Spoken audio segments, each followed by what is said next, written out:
നമസ്കാരം. ഇന്ന് നമ്മൾ വളരെ പ്രധാനപ്പെട്ടൊരു ചോദ്യമാണ് ചർച്ച ചെയ്യാൻ പോകുന്നത്. ഏറ്റവും മോശമായ, ഏറ്റവും ഇരുണ്ട സാഹചര്യങ്ങളിൽ പോലും ഒരു മനുഷ്യന്റെ ഉള്ളിൽ നന്മയുടെ ഒരു ചെറിയ വെളിച്ചം ബാക്കിയുണ്ടാകുമോ? പണ്ഡിറ്റ് ശ്രീറാം ശർമ്മ ആചാര്യയുടെ ബുരായോം കെ അന്ധകാർ മേം അച്ഛായോം കി കിരണേം എന്ന പുസ്തകത്തിൽ നിന്നുള്ള മനുഷ്യന്റെ ഉള്ളിലെ നന്മയെക്കുറിച്ചുള്ള പ്രചോദനാത്മകമായ 3 കഥകളാണ് നമ്മളിന്ന് കേൾക്കാൻ പോകുന്നത്. അപ്പോൾ ഈയൊരു ചോദ്യത്തിനുള്ള ഉത്തരം കണ്ടെത്താൻ നമ്മൾ 3 പേരുടെ ജീവിതത്തിലേക്ക് ഒന്നെത്തി നോക്കാൻ പോവുകയാണ്. ജീവിതത്തിന്റെ അവസാന നിമിഷങ്ങളിലും കുറ്റബോധത്തിന്റെ ആഴങ്ങളിലും പിന്നെ മരണത്തിന്റെ വക്കിലും വെച്ച് തങ്ങളുടെ ഉള്ളിലെ ആ നന്മയെ കണ്ടെത്തിയ 3 വ്യക്തികളുടെ കഥകളിലേക്ക് നമുക്ക് കടക്കാം. നമ്മുടെ ആദ്യത്തെ കഥ തുടങ്ങുന്നത് മരണക്കിടക്കയിലുള്ള ഒരു പ്രൊഫസറുടെ അടുത്താണ്. അദ്ദേഹത്തിന്റെ ചുറ്റും ദുഃഖത്തോടെ കുടുംബാംഗങ്ങൾ നിൽക്കുന്നുണ്ട്. ആ കുടുംബത്തിന് ദുഃഖത്തിനിടയിലും ഒരു ചോദ്യം എല്ലാവരുടെയും മനസ്സിൽ ഉയർന്നുവന്നു. എന്തായിരിക്കും ആ വിൽപത്രത്തിൽ അത്ര പ്രാധാന്യമുള്ളതായിട്ടുണ്ടാവുക? എന്തിനായിരിക്കും അദ്ദേഹം അവസാന ശ്വാസത്തിലും അതിനെക്കുറിച്ച് ഓർത്തത്? പക്ഷേ ആ കടലാസിൽ അവർ വായിക്കാൻ പോകുന്നത് ആർക്കും സങ്കൽപ്പിക്കാൻ പോലും പറ്റാത്തൊരു കാര്യമായിരുന്നു. അദ്ദേഹത്തിന്റെ അവസാനത്തെ ആഗ്രഹം പണമോ സ്വത്തോ ഒന്നുമായിരുന്നില്ല.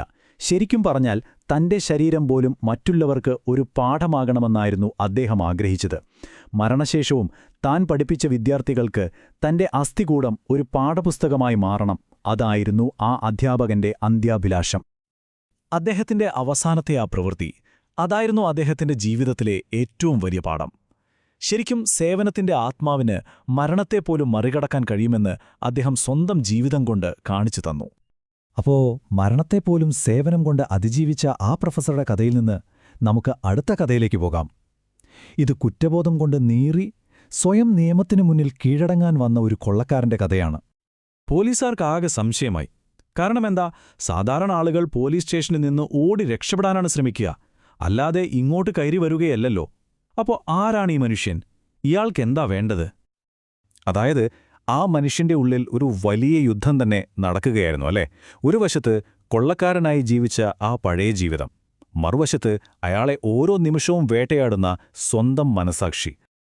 ആ കുറ്റസമ്മതം പോലീസിനോടുള്ളൊരു കീഴടങ്ങലായിരുന്നില്ല, മറിച്ച് അത് സ്വന്തം മനസ്സാക്ഷിയുടെ മുന്നിലുള്ള ഒരു ഏറ്റുപറച്ചിലായിരുന്നു.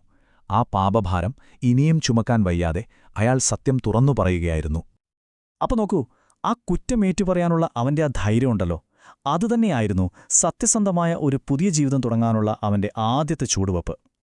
ശരി, അപ്പോൾ കുറ്റമേറ്റുപറഞ്ഞ് പുതിയൊരു ജീവിതം തുടങ്ങിയ ആ കൊള്ളക്കാരന്റെ കഥയിൽ നിന്ന് നമ്മളിനി പോകുന്നത് ഒരുപക്ഷെ ഇതിലെ ഏറ്റവും ഞെട്ടിക്കുന്നൊരു കഥയിലേക്കാണ്. മരണത്തെ മുഖാമുഖം കാണുന്ന ഒരു കൊലപാതകിയുടെ അവസാന നിമിഷങ്ങളിലേക്ക്.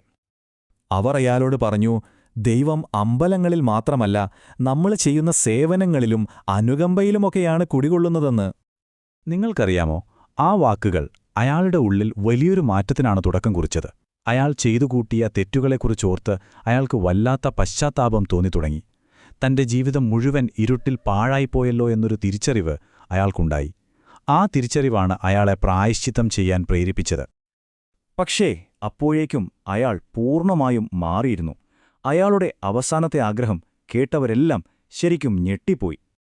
അതായിരുന്നു അദ്ദേഹത്തിന്റെ അവസാനത്തെ വാക്ക്.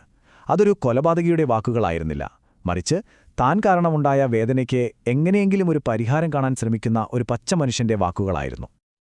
അപ്പോൾ വളരെ വ്യത്യസ്തമായ ഈ 3 ജീവിതങ്ങളിൽ നിന്ന് നമുക്ക് എന്താണ് മനസ്സിലാക്കാൻ കഴിയുന്നത്? നമുക്ക് ഈ ആശയങ്ങളെയൊന്ന് ചേർത്തുവെച്ച് നോക്കാം. അവരുടെ സാഹചര്യങ്ങൾ എത്ര വ്യത്യസ്തമായിരുന്നെന്ന് നോക്കൂ. ഒരാൾ മരണക്കിടക്കയിൽ, മറ്റൊരാൾ കുറ്റബോധത്തിൽ, മൂന്നാമത്തെയാൾ ശിക്ഷ കാത്ത്. എന്നിട്ടും ആ നിർണായക നിമിഷങ്ങളിൽ അവരെല്ലാവരും തങ്ങളുടെ ഉള്ളിലെ ആ നന്മയുടെ ശബ്ദം കേൾക്കാൻ തീരുമാനിച്ചു. അപ്പോ ഇതിൽ നിന്നുള്ള ഏറ്റവും വലിയ പാഠം ഇതാണ്: നമ്മുടെ ഏറ്റവും മോശം തെറ്റുകളല്ല നമ്മളെ നിർവചിക്കുന്നത്.